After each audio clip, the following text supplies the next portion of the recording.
বেসরকারি স্কুলের মনমর্জি বেতন বৃদ্ধির প্রতিবাদে স্কুলের সামনে বিক্ষোভ অভিভাবকদের। ঘটনাটি ঘটে উত্তর দিনাজপুর জেলার ইসলামপুর থানার রামগঞ্জ এলাকার রাজবল মোড়ে একটি বেসরকারি স্কুলে।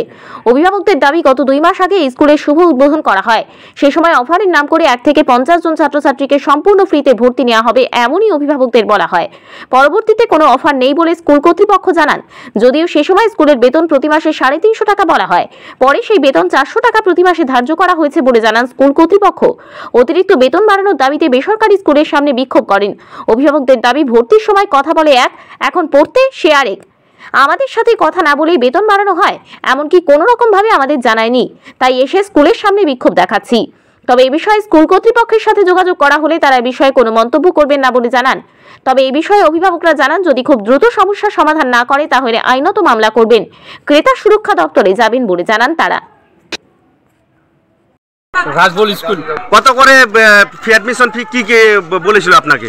বলেছিল 350, এখন মানছে 400 টাকায়। আচ্ছা, কিসের কোন ক্লাসে অ্যাডমিশন করাইছে? Nursery C. নার্সারিতে কত চাইছিল? 350। এখন কত চাইছে? 400। আচ্ছা, বলেছিল 1 থেকে 50 জন ফ্রি করাবে। যে আমি 47 নম্বরে ফর্ম নিয়েছিলাম, ফ্রি হয়নি। 3450 টাকা আমার কাছে নিয়েছে অ্যাডমিশন করার জন্য। তো মানে ফ্রি ইসের কথা না। এখন কি চান আপনি? এখন কি চাবো, কি করবো? সিটিং এ ফেলা হয়েছে। কি নাম আপনার? দুলাল। বাচ্চার নাম কি? বেলাল। করাইছি। আচ্ছা, কোন ক্লাসে?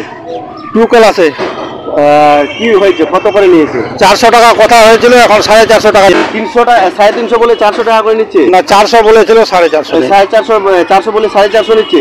এটা স্কুল কর্তৃপক্ষকে বলেন নাই? বলেছিলাম, বলছে না ওটা সবারই ওটাই হয়েছে। তো এইরকম সবারই বলছে ওইটা হয়েছে। হ্যাঁ, সবারই 50 টাকা করে বেশি নিলে কতগুলো হবে? কি হয়েছে ভাই? 100 জন হয় তাহলে কত? 5000 টাকা বেশি। সবার কাছে 50 টাকা বেশি নিচ্ছে? হ্যাঁ, এরকম করে না বললে তো 5000 টাকা নিয়ে নিবে একবারই করলে, এডমিশন করলে। একটা ছেলের কাছে যদি 50 টাকা হয়, না হলে কমসে কম 100 লোক বই করে, 100 স্টুডেন্ট পড়ে, ওটা ওই ভাবাই যায় না এরকম। আমি প্রথম দেখলাম যে এই স্কুলে এরকম হচ্ছে। স্কুলটা কোথায় রয়েছে? স্কুলটা রাজবল মোড়ের বাজার, রাজবলের পাশেই। রাজবলের পাশে? কি কতদিন থেকে স্কুলটা চলে? স্কুলটা মোটামুটি 2 মাস। 2 মাস হলো শুরু করছে? 5 সেপ্টেম্বরে উদ্বোধন হয়েছিল। রাজু দাস। আচ্ছা, কি আপনাদের দ্য গোয়েনার্স স্কুল? আচ্ছা, এই স্কুলে অ্যাডমিশন করেছেন কতদিন আগে? 3 মাস আগে। আচ্ছা, অ্যাডমিশন ফি কত করে নিচ্ছে? অ্যাডমিশন ফি নার্সারিটা নিয়েছিল 3550 টাকা, আর ওয়ানেরটা নিয়েছিল 3400। আমি প্রথমে অফারের কথা নতুন নতুন শুনে অফারের জন্য তাড়াতাড়ি নামটা অ্যাডমিশন করছিলাম। আচ্ছা, কিন্তু কোনো অফার পাওয়া যায়নি। তারপরে তার সত্ত্বেও মানে টাকা নিয়েছে, অফার পাওয়া যায়নি? কিছু অফার পাওয়া যায়নি। ড্রেস, স্কুলের ড্রেস আর বই এগুলাই তো দিবে স্কুল থেকে, এগুলাই দিয়েছে। আচ্ছা, ড্রেস এখনো তো দেয়নি। কতদিন হলো ড্রেস দেয়নি? 3 মাস, 3.5 মাস হয়ে গেল, কিন্তু এখনো ড্রেস দেয়নি। স্কুলের বেতন কত নিচ্ছে? কত বলেছিল, কত নিচ্ছে? স্কুলের বেতন ছিল, নার্সারি বলছিল 350 টাকা। হ্যাঁ, নিচ্ছে কত? নিচ্ছে 400 টাকা। এটা কি আপনাদের সাথে? সেটাই তো। এই নতুন স্কুল খুলছে না? স্কুলটা নতুন খুলছে?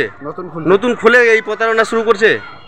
আমরা তো নতুন বলে ভালো ভেবে নতুন ভালো হবে স্কুলটা, তার জন্য তো বাচ্চাগুলোকে এখানে ভর্তি করছিলাম। আচ্ছা, কিন্তু দেখতেছি স্কুলটা কই, এখনো তো কিছু ডিসিপ্লিন সাকসেস হচ্ছেই না এখানে। ডিসিপ্লিনও সাকসেস হচ্ছে না? কি আপনারা কি স্কুলে এসে বাচ্চাদের রাখবেন না অন্য স্কুলে দেওয়ার চিন্তা ভাবনা? এখন দেখি কি হয়। আচ্ছা, কি নাম আপনার? রাজু দাস।